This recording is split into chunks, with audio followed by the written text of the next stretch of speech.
Friends welcome to Chennai காட் சமையல். எல்லாரும் எப்படி இருக்கீங்க? நல்லா இருக்கீங்களா? இன்னைக்கு நம்ம சென்னை காட் சமையல்ல ரொம்ப சுவையான பூசணிக்காய் மோர் குழம்பு தான் வைக்க போறோம். எப்படி செய்யலாம்னு பார்க்கலாம். இப்போ வீடியோக்குள்ள வாங்க. சென்னை காட் சமையல் உங்களை அன்புடன் வரவேற்கிறது फ्रेंड्स. சுவையான மோர் குழம்பு செய்ய பூசணிக்காய் ஒரு பீஸ் எடுத்துர்க்கேன். மேல் தோல்லாம் கட் பண்ணிட்டு வாஷ் பண்ணிட்டு நல்லா கட் பண்ணி எடுத்து வச்சாச்சு. 10 பேர் வரைக்கும் சாப்பிட்ற மோர் குழம்பு தான் இப்போ ரெடி பண்ணுறோம். 2 பத்த தேங்காவை மிக்சி ஜாரில் சேர்த்துக்குங்க. 1/2 ஸ்பூன் சீரகம் சேர்த்துக்குங்க. பச்சரிசியும் துவரம்பருப்பும் 2 சேர்ந்தா மாதிரி ஒரு 50 கிராம் எடுத்து ஊற வச்சு இதில் சேர்த்துட்டேன். கொஞ்சம் இஞ்சி துண்டு சேர்த்துருக்கேன். தண்ணி விட்டு நல்லா அரைச்சி எடுத்து வச்சுருங்க. இப்போ தயிர் ரெடியாக இருக்குது. தயிர் நல்லா திக்காக இருக்குது. 1/2 லிட்டர் அளவுக்கு தயிர் எடுத்திருக்கேன். இதை அப்படியே சேர்க்கக்கூடாது. இதை நம்ம மிக்சி ஜாரில் சேர்த்துட்டு நல்லா இதை ஒரு திருப்பி நல்லா அரைச்சிக்குங்க. இதே போல் அரைச்சதுக்கப்புறம் இந்த தயிரை தனியாக எடுத்து வச்சுக்கலாம். அடிகனமான ஒரு பாத்திரம் வச்சுக்கோங்க. அடிகனமான பாத்திரம்னால எங்கள் வீட்டில் குக்கர் தான் எனக்கு ஞாபகம் வரும்.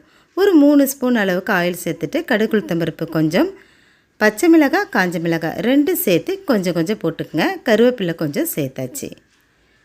காஞ்ச மிளகாயில் விதையெல்லாம் எடுத்துகிட்டு சேர்த்துக்குங்க. அவ்வளோதான்ப்பா. நல்லா பொரியட்டும். பொரிஞ்ச உடனே நம்ம கட் பண்ணி வச்சுருக்க பூசணிக்காயை அதில் சேர்த்து வதக்கி விடலாம்.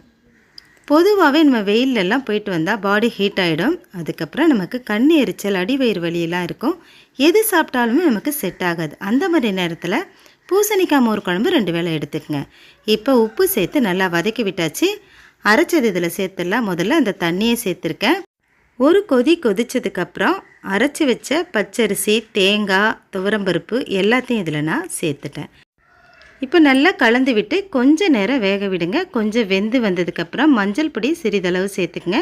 அதிகமான கலர் வேணாம், லைட்டாக இருந்தால் போதும். இது சேர்த்ததுக்கப்புறம் காய் நல்லா வெந்து வருதான்னு பாருங்கள். நல்லா திக்காயிடுச்சு. இந்த நேரத்தில் நம்ம கடைஞ்சி வச்சுருந்த, அதாவது மிக்சியில் போட்டு அரைச்சி வச்சுருந்த தயிர் அதில் ஊற்றிக்கலாம். தேவையான தண்ணி சேர்த்துக்குங்க. எவ்வளோ தண்ணி சேர்த்தாலும் ஒரு கொதி கொதிச்சோன்னே திக்காயிடும்.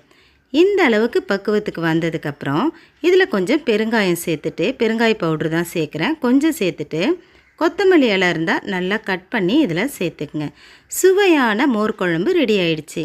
ரொம்ப டேஸ்ட்டாக இருக்கும். செய்து பார்த்துட்டு உங்கள் கருத்துக்களை சொல்லுங்கள். நம்ம சேனலை மறக்காமல் சப்ஸ்கிரைப் பண்ணிக்கங்க. அடுத்தடுத்த அப்டேட்டு உங்களுக்காக வந்துக்கிட்டே இருக்குது. தேங்க்ஸ் ஃபார் வாட்சிங் ஃப்ரெண்ட்ஸ். நன்றி.